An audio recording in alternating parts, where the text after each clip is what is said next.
दोस्तों, अगर आप लोग झारखंड के होंगे तो आप लोगों को ये बात मालूम होगा कि झारखंड विधानसभा बजट सत्र चल रहा है। आज 13वां दिन है और लगातार डुमरी विधायक जो है वो टाइगर जयराम कुमार महतो मुखरता के साथ सदन के पटल पर रखने की जो है वो कोशिशें कर रहे हैं। तमाम जो है वो बातें रख रहे हैं।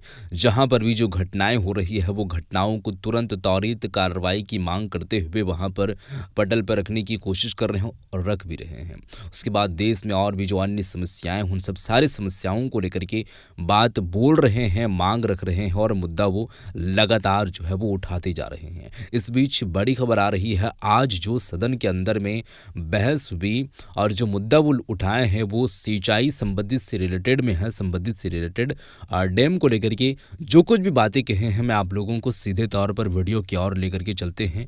वीडियो हम आप लोगों को दिखाते हैं, पहले आप इस वीडियो पर नजर डालें, उसके बाद आगे की हम कुछ बातें करेंगे। वीडियो आप देखें।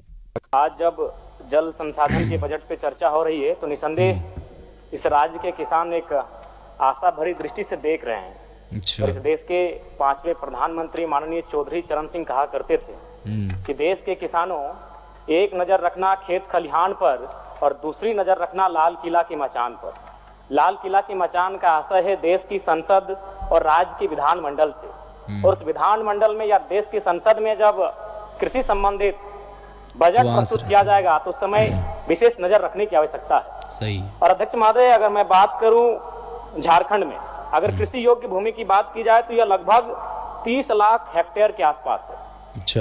लेकिन इनमें से कृषि होता है मात्र 18.5 हेक्टेयर भूमि पर। ठीक है।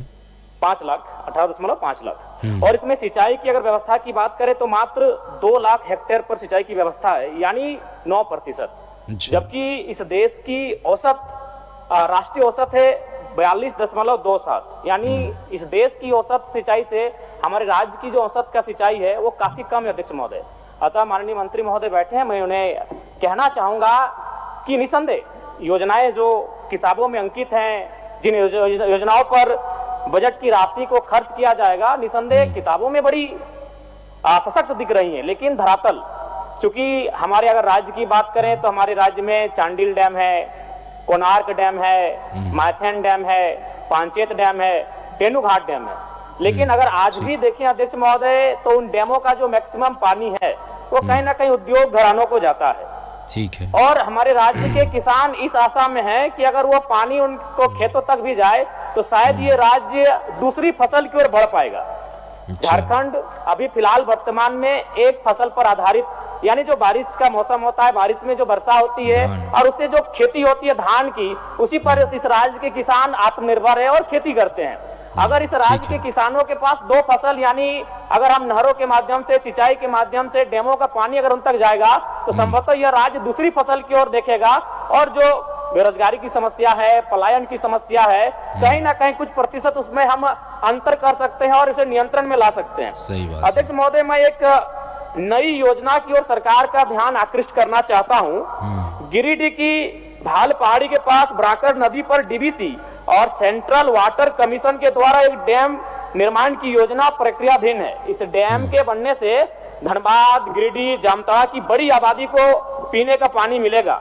3 जिलों के लगभग 8 या 10 प्रखंड और लगभग 3-4 लाख की आबादी इस जलापूर्ति योजना से लाभान्वित होगी। इनमें गिरिडीह जिला के पीरटा, डुमरी, गिरिडीह सदर तथा गांडे प्रखंड, धनबाद जिला में टुंडी, निरसा तथा जामताड़ा जिला में नारायणपुर और जामताड़ा शहर में पानी का सप्लाई मिल पाएगा। मैं आपके माध्यम से सरकार को और विभागीय मंत्री जी से कहना चाहूंगा कि डीवीसी को इस परियोजना को जल्द प्रारंभ करने के लिए राज्य सरकार को पहल करनी चाहिए, प्रयास करनी चाहिए। सही है। अध्यक्ष महोदय, जब कोई भी योजना आती है तो उस योजना के लिए जमीन का अधिग्रहण होता है और उन योजनाओं में सिंचाई संसाधनों को विकसित करने में जो मूल समस्या है वो विस्थापन है। अच्छा।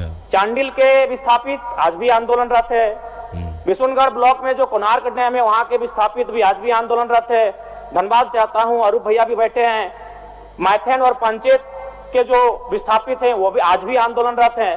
तो हमें लगता है कि उन विस्थापितों की समस्या का समाधान करने की दिशा में भी सरकार को पहल करनी चाहिए, जिन विस्थापितों की जमीन पर बहुउद्देशीय डैमों का निर्माण किया गया है। और एक महत्वपूर्ण बात अध्यक्ष महोदय, जितने भी डैम है जिनके माध्यम से हम लोग सिंचाई के लिए तैयार कर रहे हैं, वो डैम इस राज्य के बनने से पूर्व के है।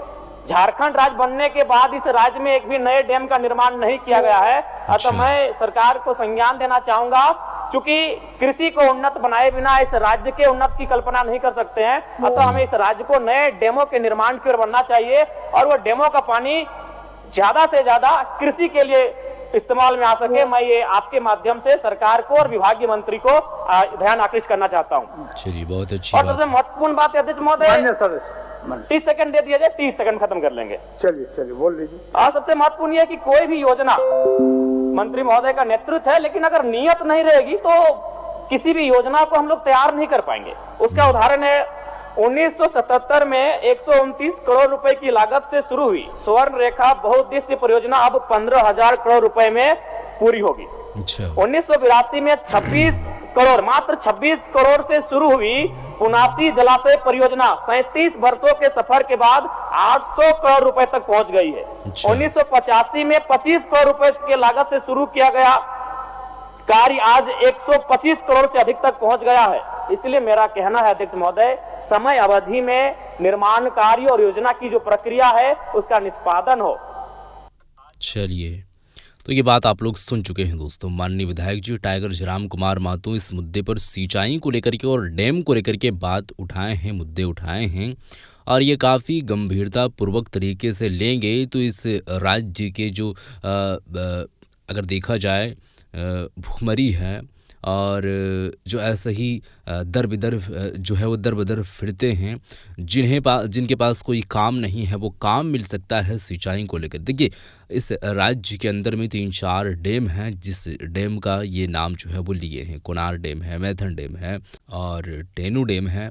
तो इस तरीके से 3-4 डैम है दोस्तों। तो वो डैम जो है वो जा रही है वो फैक्ट्रियों में जा रही है, लेकिन जो नहर के ज़रिए से फैक्ट्रियों में वो पानी पहुंच रही है, अगर वो पानी को सिंचाई में लाया जाए तो ये जो एक साल में एक मरतबा खेती करते हैं धान को लेकर के, और भी वो खेती कर सकते हैं। तो इस राज्य में अगर देखा जाए तो किसानों की कहीं ना कहीं बहुत जो है वो भलाई होगी और उन्हें भी वो लाभ मिल सकेगा दोस्तों।